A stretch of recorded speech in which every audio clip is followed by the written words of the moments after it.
Hey everyone, it's HMK once again, and in today's video, I'm gonna show you how to get the Master Sword in The Legend of Zelda Tears of the Kingdom. But this video is much more than a guide, it's actually a funny story. So if you're ready, be sure to like, share, and most importantly, subscribe to HMK for more awesome Zelda content. As many of you would know, in Tears of the Kingdom, the Master Sword goes through a very grisly fate.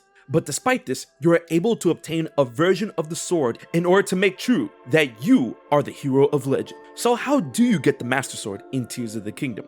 Well, for me, it started out like this. As you would know from a previous video, I was able to get the Champion's Leathers relatively early. And you know me, I want to complete everything as much as I can, and I want to upgrade the Champion's Leathers.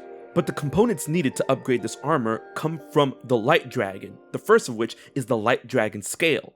The Light Dragon is a new dragon introduced in Tears of the Kingdom aside from Farosh, Dinral, and Naydra. So like a lunatic, I was feverishly hunting down this dragon in order to get the scales and components needed to upgrade the Champion's Leathers. But this dragon flies relatively high compared to that of the others. Regardless, I was able to put together some Zonai monstrosities in order to reach the dragon high above that of the sky from the Great Sky Islands. As I approached the dragon, I noticed something shiny on the dragon's forehead, and as I got closer, I noticed that that glowing object was indeed the revitalized sword of legend, the Master Sword. Needless to say, I discovered this way earlier than the game actually wanted me to. Sidebar, I actually found this out when I was vacationing in Japan and I wanted to capture the best footage of it, so I actually stopped playing until I got home in order to record this scene.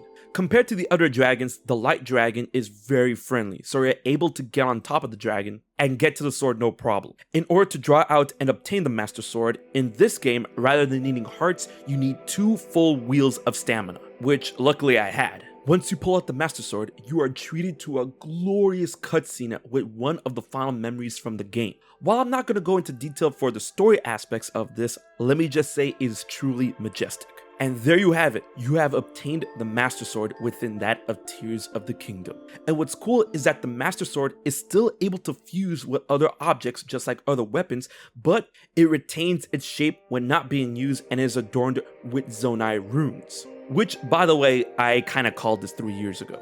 The Master Sword is still able to awaken in the face of evil just like in Breath of the Wild, but now it is able to do sword beams at any time regardless of your health. But let's take a moment and explain how the game wanted you to find out about the Master Sword, which is actually hilarious considering that I got it 1 dungeon in.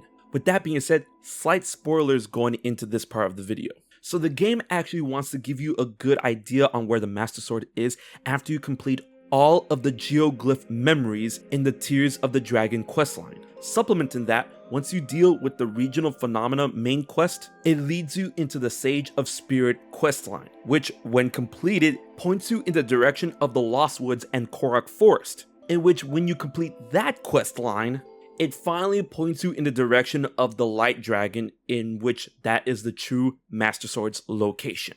But yeah, I kinda skipped all that naturally. I hope this was helpful, and I hope you are tapping into the true power of the revitalized Master Sword. If you want to know the story on how the Master Sword was restored after the beginning of the game, be sure to like, share, and most importantly, subscribe to HMK for more Zelda content, including lore videos. Until the next one, this has been HMK, and I'll check you guys later.